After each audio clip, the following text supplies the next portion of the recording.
Assalamualaikum warahmatullahi wabarakatuh. Salam sejahtera bagi kita semua. Salam Om Swastiastu, Namo Buddhaya, salam kebajikan. Perkenalkan, nama saya Ahmad Fadrullah dengan NIM 0602032102. Video ini saya buat untuk memenuhi tugas mata kuliah manajemen perkantoran. Di sini saya akan menjelaskan tentang organisasi perkantoran. Yang pertama, tentang pengertian organisasi perkantoran.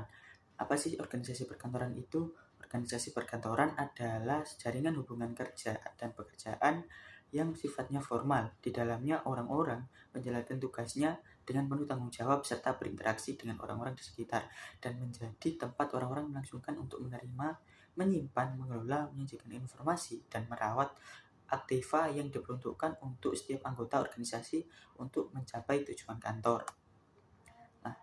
Ciri-ciri organisasi perkantoran. Apa saja ciri-ciri organisasi perkantoran itu? Yang pertama, kumpulan manusia. Organisasi memiliki anggota sedikitnya 2 orang atau lebih yang dapat berperilaku dalam organisasi untuk mencapai tujuan dengan sadar sesuai dengan tujuan organisasi yang telah ditetapkan. Tujuan bersama. Ciri utama dalam organisasi adalah memiliki tujuan bersama, tetapi tidak setiap anggota memiliki tujuan pribadi yang sama dengan para anggota lainnya, walaupun mereka telah berkumpul dan bersatu. Aturan-aturan. Dengan ditetapkan dan adanya aturan sebagai bentuk ciri-ciri dari organisasi formal yang memiliki tujuan dalam mengatur setiap anggota agar dapat bersinergi secara efektif, efisien, dan memiliki tanggung jawab dalam berorganisasi. Kerjasama. Tentunya tidak pantas jika pada suatu sekumpulan manusia yang mempunyai tujuan yang sama tidak dapat bekerja sama. Hal ini akan membawa masalah jika tidak adanya kerjasama dalam suatu organisasi. Maka organisasi tersebut akan hancur, serta tujuan dari organisasi itu sendiri pun tidak akan tercapai karena tidak ada saling kerjasama antar anggota-anggotanya. Pembagian tugas. Pembagian tugas yang sesuai dengan kemampuan dan kapasitas dari anggotanya. Hal ini dibentuk untuk mencapai tujuan organisasi dan untuk mempermudah pencapaian tujuan para anggota organisasi. Selain itu, dengan adanya pembagian tugas akan membentuk loyalitas dan profesionalitas oleh setiap anggota organisasi. Prinsip organisasi perkantoran. Ada setidaknya 6 prinsip organisasi perkantoran.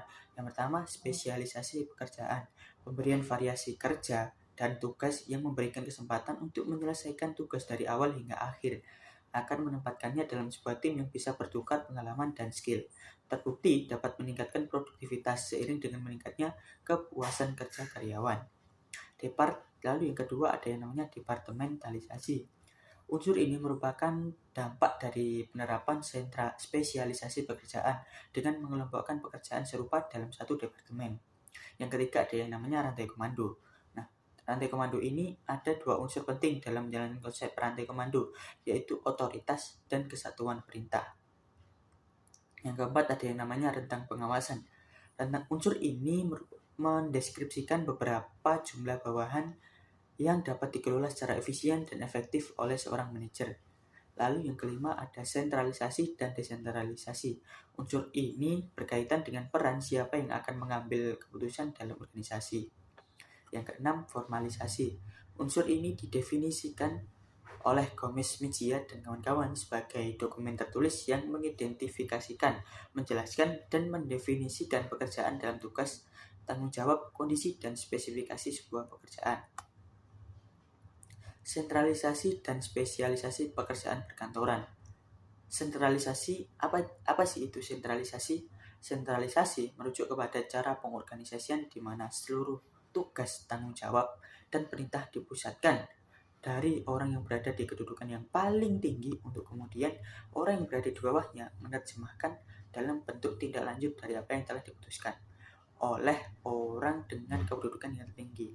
Dengan kata lain, sentralisasi adalah pemusatan kekuasaan dan wewenang pada hierarki atas dari suatu organisasi. Nah, spesialisasi, apa sih itu spesialisasi? Pada dasarnya hakikat spesialisasi adalah bahwa daripada dilakukan oleh suatu individu, lebih baik seluruh pekerjaan itu dipilah menjadi sejumlah langkah. Dengan setiap langkah diselesaikan oleh seseorang individu yang berlainan, Pada hakikatnya, individu-individu berspesifikasi dalam mengerjakan bagian dari suatu kegiatan. Nah, mungkin itu yang bisa saya jelaskan atau yang bisa saya paparkan dari materi tentang organisasi perkantoran. Sekian, apabila ada kurang lebihnya, saya mohon maaf yang sebesar-besarnya. Wallahul muwaffiq ila aqwamit thoriq. Wassalamualaikum warahmatullahi wabarakatuh.